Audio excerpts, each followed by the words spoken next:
Om Swastiastu. Baik, pada presentasi kali ini kami selaku kelompok 6 akan membawakan materi yaitu dasar-dasar intelijen, bisnis, database, dan manajemen informasi. Baik, untuk anggota kelompok kami yaitu saya sendiri, Niputup Tri Mahaliani dengan NIM 2017051014 dan rekan saya. Saya Diva Maharani, NIM 2017-051005. Saya Igede Bagus Krisna Mardika dengan NIM 2017-051020. Perkenalkan, nama saya Niwan Yunia Astini dengan NIM 2017-051023. Perkenalkan, nama saya Milu Putri Nila Pramini dengan NIM 2017-051027. Baik, untuk materi yang pertama yaitu mengorganisasikan data dalam lingkungan file tradisional akan dijelaskan oleh Diva. Kepada Diva dipersilakan.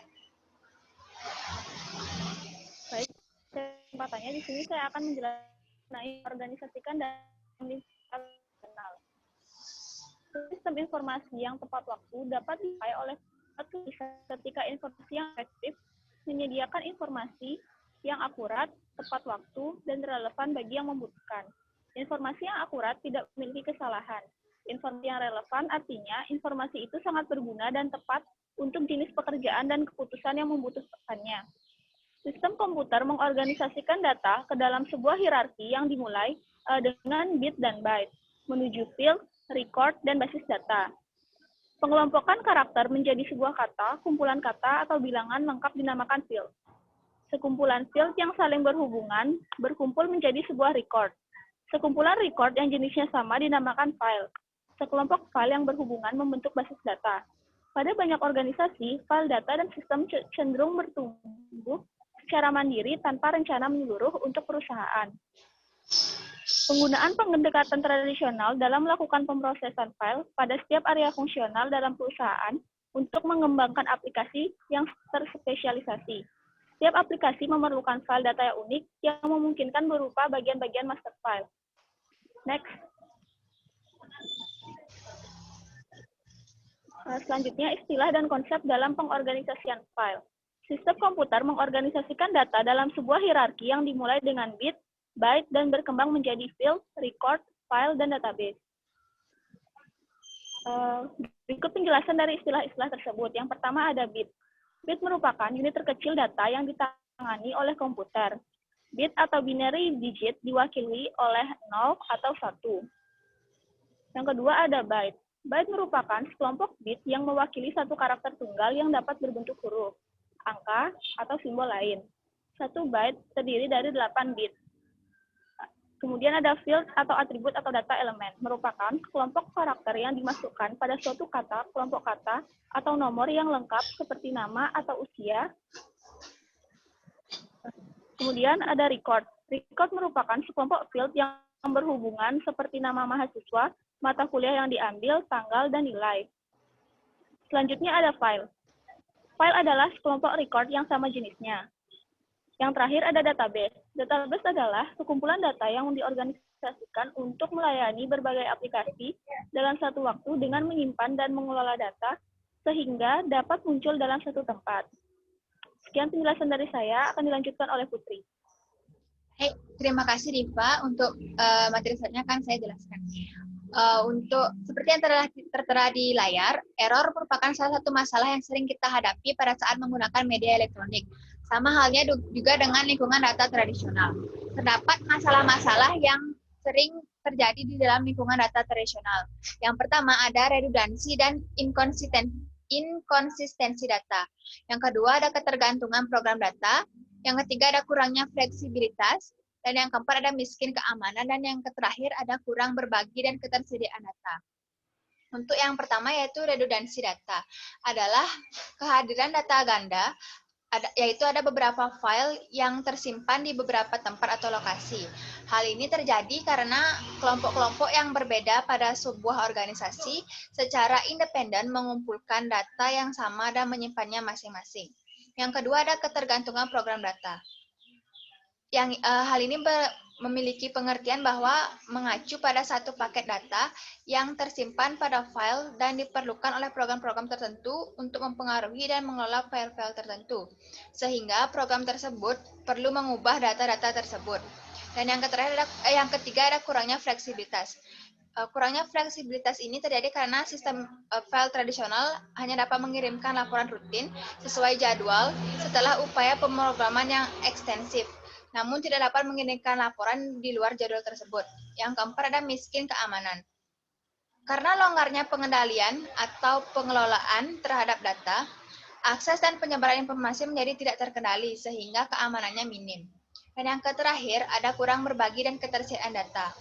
Karena bagian-bagian informasi yang terdapat pada file-file yang berbeda dan bagian-bagian organisasi tidak dapat dihubungkan satu sama lain, jenisnya menjadi tidak mungkin untuk mendistribusikan dan mengakses informasi pada waktu yang bersamaan.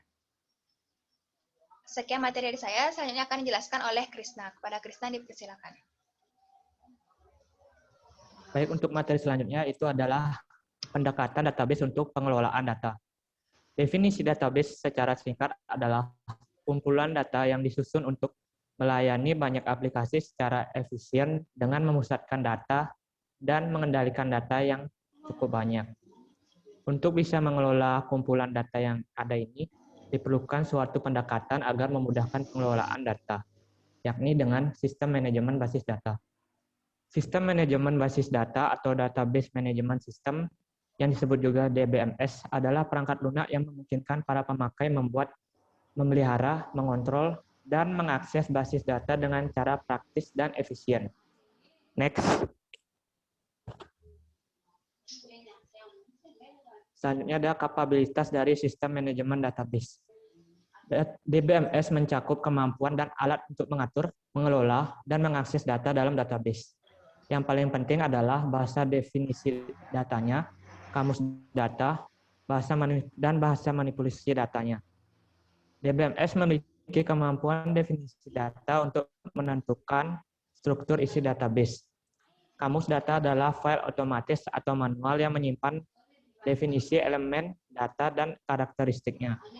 Kamus data bagi database perusahaan yang besar dapat menangkap informasi tambahan seperti penggunaan, kepemilikan, otorisasi, keamanan, individual, fungsi-fungsi bisnis, program, serta laporan yang menggunakan masing-masing elemen data.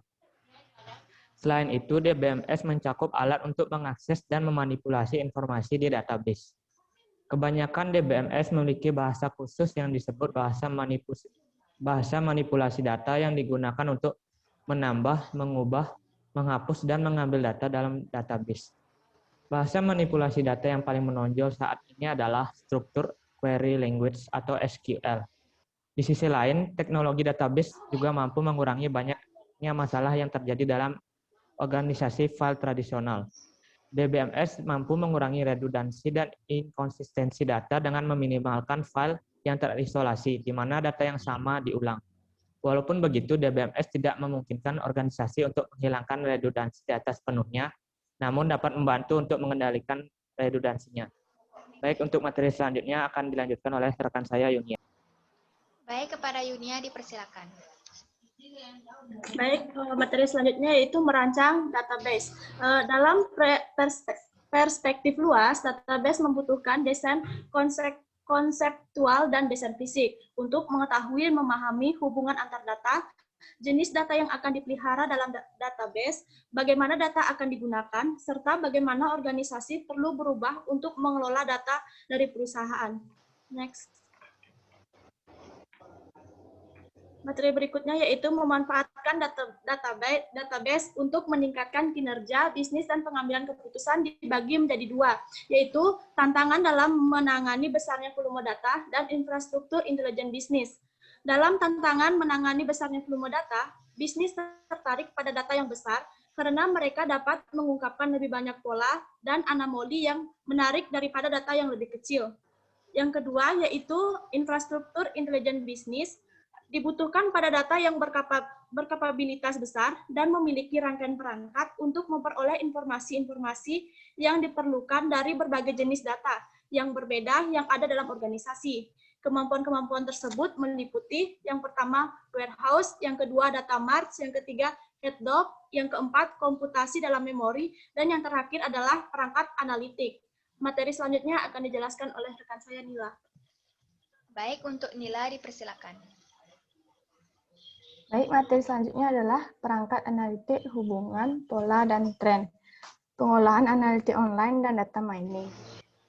Data mining memberikan wawasan pada korporat data yang tidak dapat diperoleh dengan menggunakan OLAP, yakni dengan menemukan pola-pola yang tersembunyi dan hubungan dalam database yang benar, serta aturan menarik kesimpulan dari mereka untuk memprediksi perilaku masa yang akan datang. Tipe informasi data mining dapat berupa yang pertama, asosiasi adalah kejadian yang dapat dikaitkan dengan suatu peristiwa tunggal. Yang kedua, dalam sekuen, yakni peristiwa-peristiwa akan dikaitkan berdasarkan waktu. Yang ketiga, klasifikasi, yakni dengan membahas pola-pola yang menggambarkan kelompok di mana suatu barang dimiliki dengan memeriksa barang yang ada dan telah diklasifikasi, serta dengan menarik kesimpulan dari serangkaian aturan. Yang keempat, ada pengklasteran atau clustering, yaitu bekerja dengan cara yang sama seperti klasifikasi ketika tidak ada kelompok yang masih belum didefinisikan. Yang terakhir ada peramalan, yaitu meramal atau menggunakan serangkaian nilai yang ada untuk meramal berapa besar dari nilai lainnya. Yang kedua ada database dari web. Dengan menggunakan web, kita dapat sejumlah keuntungan mengakses database internal organisasi. Yang pertama, perangkat lunak browser web jauh lebih mudah digunakan daripada perangkat query yang dimiliki. Yang kedua, tampilan web membutuhkan sedikit perubahan, bahkan tidak sama sekali. Yang ketiga, dibutuhkan biaya yang lebih rendah untuk menambahkan antarmuka web di depan sistem yang diwariskan daripada merancang kembali serta membangun kembali sistem untuk meningkatkan akses. Yang keempat, mengakses database perusahaan melalui web dapat menciptakan efisiensi, peluang, dan model bisnis yang baru. Yang kelima, banyak database yang diaktifkan dengan web dalam sektor publik untuk membantu pelanggan dan warga negara untuk mengakses informasi yang berguna. Next.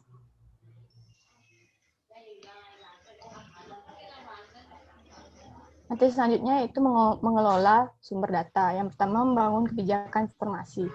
Jadi, kebijakan informasi akan menentukan aturan organisasi dalam hal pembagian, penyebaran, perolehan, standarisasi, klasifikasi, dan penyimpanan informasi. Jadi, tata kelolanya berkaitan dengan kebijakan dan proses untuk mengelola ketersediaan, kegunaan, integritas, dan keamanan dari data yang digunakan dalam suatu perusahaan, dengan penekanan khusus pada dukungan untuk privasi, keamanan, kualitas data, kepatuhan terhadap berbagai aturan pemerintah. Administrasi database memiliki tanggung jawab dalam mendefinisikan dan mengatur struktur dan isi database, serta memelihara database tersebut. Yang kedua ada memastikan kualitas data. Jadi, data ganda dan tidak konsisten yang dihasilkan oleh banyaknya sistem yang dimasukkan ke dalam data warehouse adalah beberapa masalah dalam kualitas data. Hal ini dapat bersumber dari kesalahan ketika memasukkan data.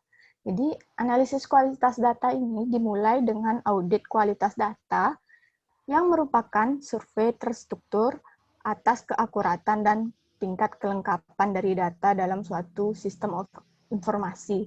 Jadi, survei ini dapat diselenggarakan dengan melakukan survei keseluruhan file data, menyurvei sampel file data, atau menyurvei pengguna data atas persepsi mereka mengenai kualitas data.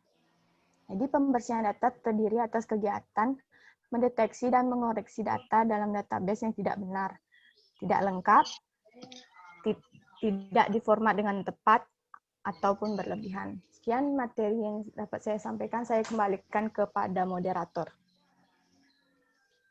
Baik, terima kasih Nila. Baik, sekian materi yang bisa kelompok 6 sampaikan. Apabila ada salah kata, kami mohon maaf. Dan kami akhiri dengan mengaturkan para Santi. Om Santi, Santi, Santi. Terima kasih.